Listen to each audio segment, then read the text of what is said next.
How you doing? Good, thanks. Nice to see you. Thanks for being here.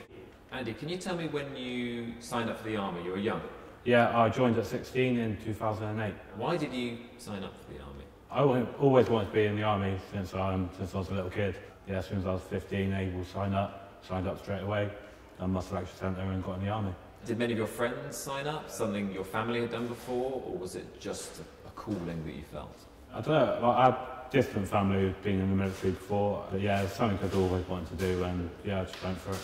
How quickly did the train? How long does it take to train in the army before you get deployed, I guess? So I'd done my basic training at Winchester, what was 22 weeks, I think, and then I went to Catterick to do my phase 2 training, and that was another 14 weeks. And after that, I went to my battalion, One Rifles in Chepstow. And what was the kind of reality of being in the military what you expected, I guess, in those early years? I wasn't 100% sure what to expect, to be honest. Like, the idea of the army appealed to me, but I didn't know exactly what to expect. So yeah, it was a big shock when I got in the army from going from like a kid to rapidly having to be an adult. What did that feel like? Was it kind of scary? Was it kind of exciting? A bit of everything? It was a bit nerve-wracking at first, like, because I was young, and when I got to the battalion, all the boys had just got back from Afghan for their first tour of Afghan. Yeah, so I was like the new kid, just got in from training, and then they've all just come back from war, so yeah, it was a bit hard to fit in at first. These recruits that were coming back first from Afghanistan, were they coming back with stories that would worry you, I guess? And did you become apprehensive about being in the military after hearing some of those things?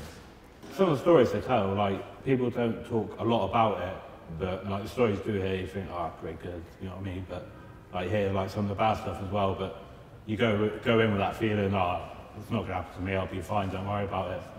You know what I mean? I'll be fine. Yeah. When were you deployed to Afghanistan then? I think it was April 2011. Okay. What was the process in terms of getting out there? Was there a case of being flown out there and then you had to wait a long time? Did you get the call to go and you had to wait in the UK before you went? What's that process like?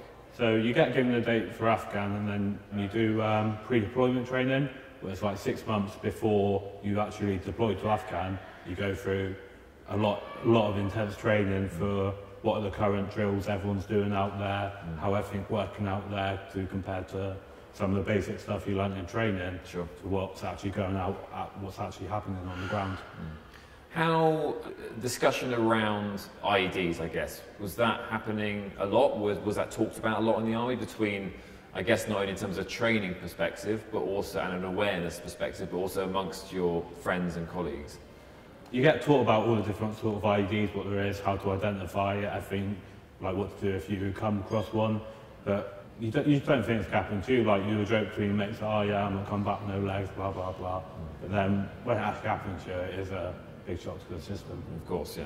Can you tell me a bit about what it was like those first few days when you're in Afghan and where you were posted and all that stuff? So as soon as we got out to Afghan, we go to Camp Bastion, and you spend a couple of days there doing like some more of the training, going through like literally the very latest of what's happening out there, and you have certain things to do before you can actually deploy out to your base when you're on the ground. And how quickly before you landed in Afghanistan and you're in Camp Bastion to when you're actually out on the ground doing your work? I think it was only about 6 days. Okay. Maybe not even that long. Wow. Yeah. That's pretty quick. Yeah. And what was the morale like there out there when you first got out there? Was there a feeling of you were there to do good and it was right that you were there? Yeah, the morale pretty high between everyone, to be fair. Everyone wants to go out there, do their job, what they've got to do, and then, yeah, hopefully make it home.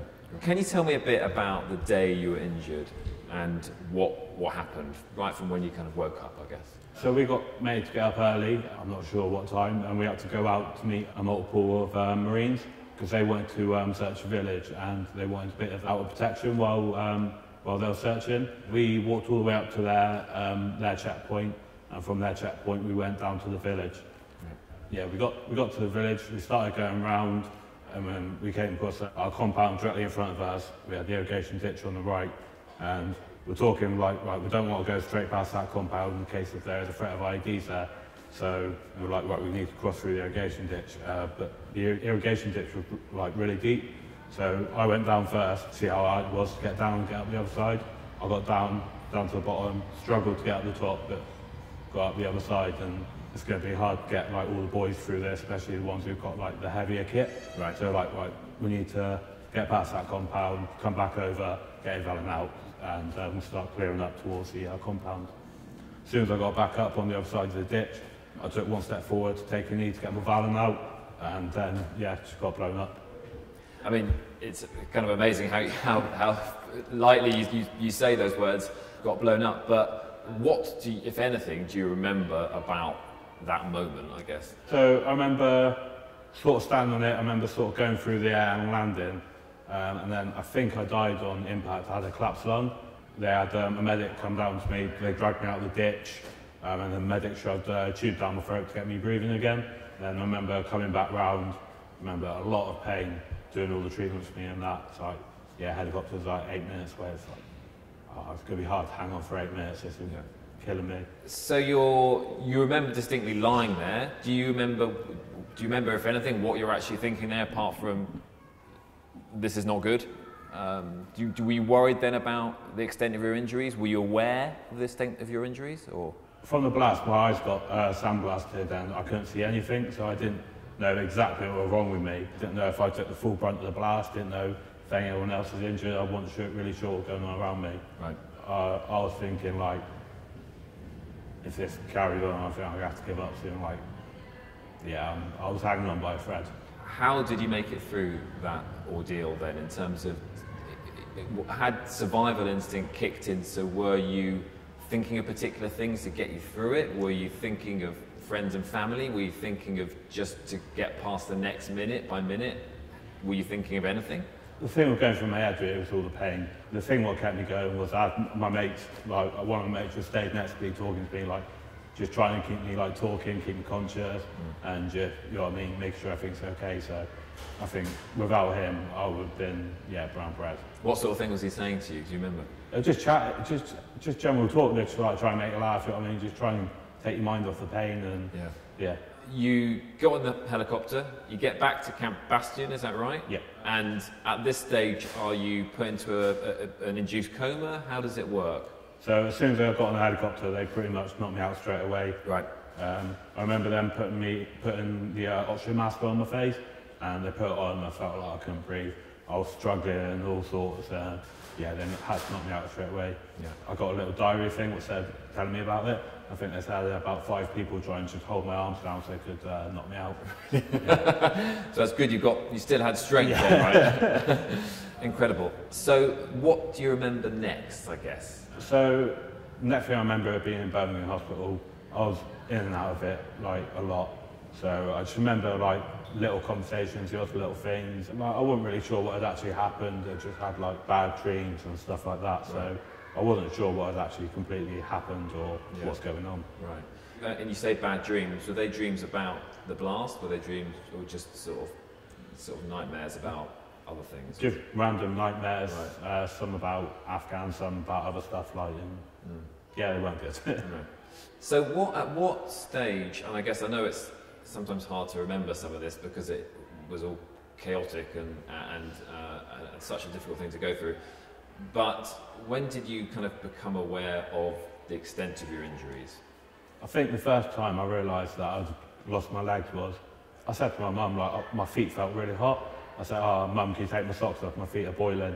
And she's like, oh, what are you about? You know you've got no legs. And she thought I was joking, but yeah, I didn't have a clue what was going on. I was still in and out of it, so I wasn't sure what was wrong with me. And then, yeah, that moment was the first time I realised I've got no legs. Wow. And what went through your mind when you heard that and you realised? I'm not particularly sure, to be honest. I was in and out of it a lot. I don't remember much sort of thing from that time, so it's only like the other little thing I remember. Yeah. How long were you in, I guess you go from intensive care to a different kind of care, but how long were you in hospital for that initially, I guess? I think about 4.5, 5 months I was in hospital initially. Right. It's all very well you getting back to hospital and you've got experts looking after you, but you know, the battle comes with fighting infection. Is that that's the big danger, right? Yeah, so my injuries got a lot worse due to infection. Both my legs were I had longer stumps, everything, but they just had to keep cutting up and up, just because the amount of infection I got from like landing in the irrigation ditch. Right, yeah. It's an incredible thing to go through and come out and have you here today. It's it's an amazing story. What kept you going through that time? Do you remember? Did you think about certain things? Did you just want to get through it? And was it a day-by-day thing again? I think it was mainly day by day, to be fair. I was still on a lot of medication throughout my whole time in the hospital. So, yes, it was literally just like what's happening the next day, what's happening the next day. Oh, I've got the doctors come around this day. Yeah. Just try and find out what's going on, really. Yeah. You know, part of this piece we're putting together is the extent of your other injuries, not just the major ones that are happening, but also genital injuries. When did you care about that? Was it more a case of, well, I'm alive and that's the main thing? That's obviously the main thing. When did you start thinking about that or caring about that, if you did? Initially, I wasn't that bothered. Like, I was just happy to be alive, sort of thing, because I got given like a less than 5% chance of living or something like that. Yeah. So to actually come out at the other end alive, it was amazing. It was only as I started going through like more of my rehab, like a year going past, and it's like shit, I want to actually get my genitals back. So when I started speaking to surgeons about the reconstruction options. Was that important to you? Did it become more important to you the better you got, I guess? Yeah, definitely. So as I was going through all my rehab, it was like actually my surgery could take priority over doing certain stuff. So I've not done much on prosthetics because I've been more focused on getting the reconstruction done. Right. Was that a choice you had to make then, in terms of putting us? I guess you have to prioritise certain things in terms of your rehabilitation and your surgery because there was so much to get done. Yeah. But you chose to try and focus on that a bit more and try and. Yeah, definitely. So when I first started the operations, getting it started, I was still doing like all the rehab and everything, and then it got to the point where I couldn't walk because I still had like open wounds and that, and then I went back to Headley and I was like, I can't do legs, I can't do whatever. And then I went and saw the doctor and I was like, I need to take a break so I can actually get all these operations done. Just give me time to literally get an operation heal sort of thing. Yeah. What's the first stage about trying to reconstruct a man's genitals? What is the first? I guess the first stage is wanting to have it done. Yeah. And then, did you talk to Demetrius, the surgeon, about what the kind of the options were or the possibilities were? Was that the next stage? Yeah. So like literally when I was first initially in the hospital, I spoke to him about it. We talked about like the options and everything like that. Yeah. Initially, like it was literally trying to get me better rather than over the reconstruction.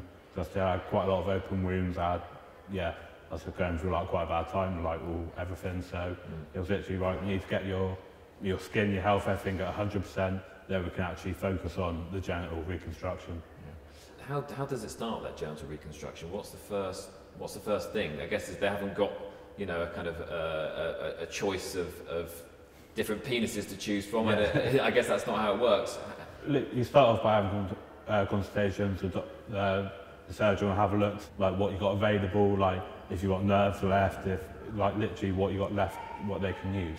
Yeah. So they just pick out, like, for me, I'd lost quite a lot of all my nerves and everything, so what they normally do is take the graft from your forearm. Right. That's where you got like the most like nerve endings and stuff like that for sensitivity. But because I've lost like most of the nerves and everything from it, they're like, you're not going to have feeling in it, so there'll be no point in taking it from your arm. So we'll make like a flap from your stomach. Right. Why did you want to have it sounds like a difficult question to ask, I know, but why did you want to have your genitals reconstructed? Because was there a particular reason behind it, I guess? It's like many people make sure a man really at the end of the day, isn't it? So it's like get like your manhood back sort of thing, and yeah, I had sex in God knows how long now, so right. Yeah, it'd be nice. Yeah. And how far along are you now with that surgery? So I'm quite near the end of the surgery stages now. I've got it built, I've had it shaped. They've made the end pink to make it like the bell end. That's right. So now the next stage is putting the balloon in, the prosthetic balloon, what you can pump up to make it hard. Great. If you can tell us a bit, if you don't mind telling us a bit about, because your new penis is constructed from all different parts of your body, is that right? So is there a bit of your inside of your skull that's used for the end, is that right? Yeah, so like they made most of it out of my stomach, so it's like sort of made a flat round to make like basically a sausage.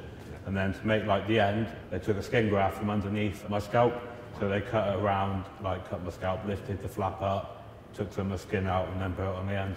And why is that then? Is that because of the colour, the texture, Yeah, I think it's to do with the colour. So I think that's like the only part of your body you can get like the pinky skin on the end for. Okay, great. You mentioned the idea of having sex again. Is it will be possible now? Once this is complete, the surgery? I hope so. Yeah.